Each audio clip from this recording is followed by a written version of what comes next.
بسم الله الرحمن الرحيم.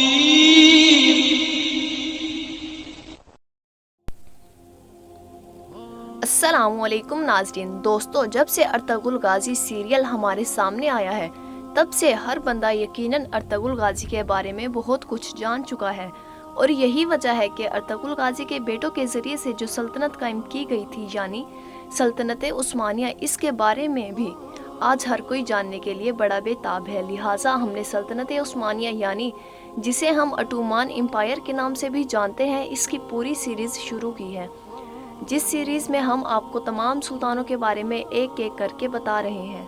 لہٰذا اس سیریز کی آج کی ایک اور تحریر ہے. پچھلی تحریر میں ہم نے آپ کو بتایا تھا کہ کس طرح عثمان غازی کی پوری زندگی گزری، اور عثمان غازی نے اپنے باپ ارطغرل غازی کی خواہشوں کو پورا کرتے ہوئے سلطنت عثمانیہ کی بنیاد رکھی تھی، اور ساتھ ہی آپ کو بتایا تھا کہ کس طرح عثمان غازی کے بیٹے یعنی ارطغرل غازی کے پوتے ارخان غازی نے اپنے باپ عثمان غازی کی آخری خواہش کو پورا کرتے ہوئے بروسا شہر کو فتح کیا تھا، اور اسی میں اپنے باپ عثمان غازی کو مرنے کے بعد دفنایا تھا.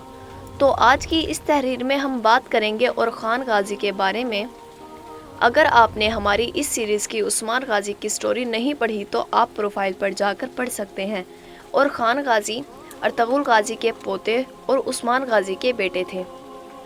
یہاں سے دستور کے حساب سے تو عثمان غازی کے ایک بیٹے علاء الدین کو ان کا جانشین یعنی سلطنت کا سلطان بننا طے تھا، لیکن وجہ یہ تھی کہ جوار خان غازی کے بھائی عثمان غازی کے بیٹے یعنی علاء الدین پاشا، ان کی توجہ زیادہ تر دینی معاملات میں رہتی تھی. انہوں نے علم دین حاصل کیا تھا اور اپنی پوری زندگی اسی پر صرف کر رکھی تھی.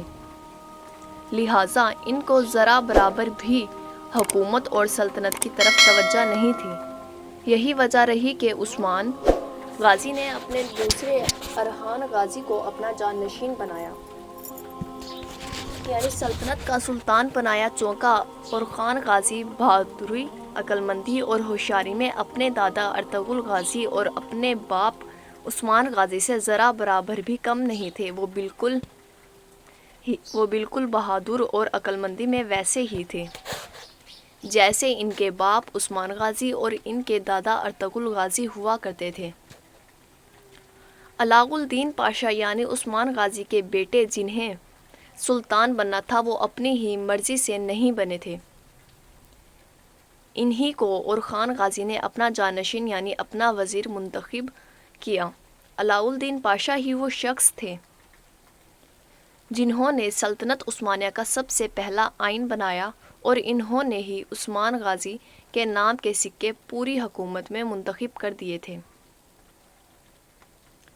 اور اس کے علاوہ علاء الدین پاشا ہی وہ شخص تھے کہ جنہوں نے سلطنت عثمانیہ کی سب سے پہلے فوج بنائی، یعنی جسے ہم آرمی بھی کہتے ہیں، کیونکہ وجہ یہ تھی کہ اس سے پہلے سلطنت عثمانیہ کی کوئی بھی فوج نہیں تھی، بلکہ جب بھی کسی بھی جگہ پر جنگ کرنے کے لیے جانا ہوتا تھا تو بادشاہ کی طرف سے اعلان کر دیا جاتا تھا، اور لوگ اپنی رضامندی سے اپنی خواہش سے اکٹھے ہو جایا کرتے تھے اور جنگ کی طرف نکل جایا کرتے تھے.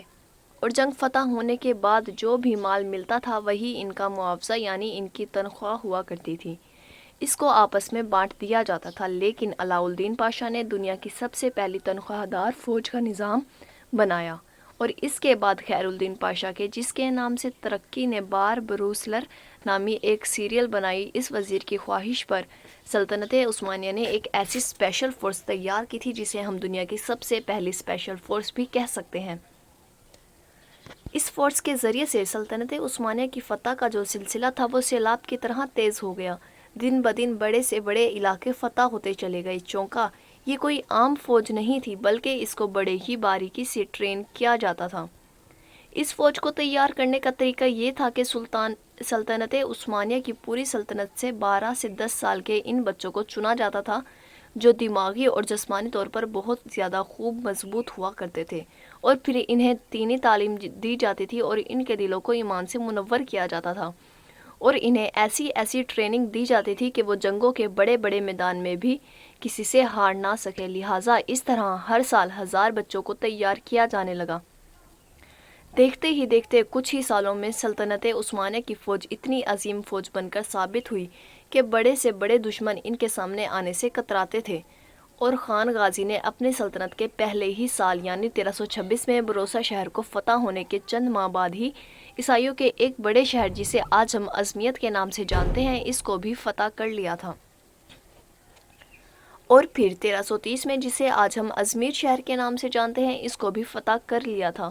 یہ شہر اس دور میں عیسائیوں کی دوسری سب سے بڑی طاقت تھی، یعنی اس شہر کا نام استنبول رکھا جاتا تھا۔ جزاک اللہ خیر الرازقین۔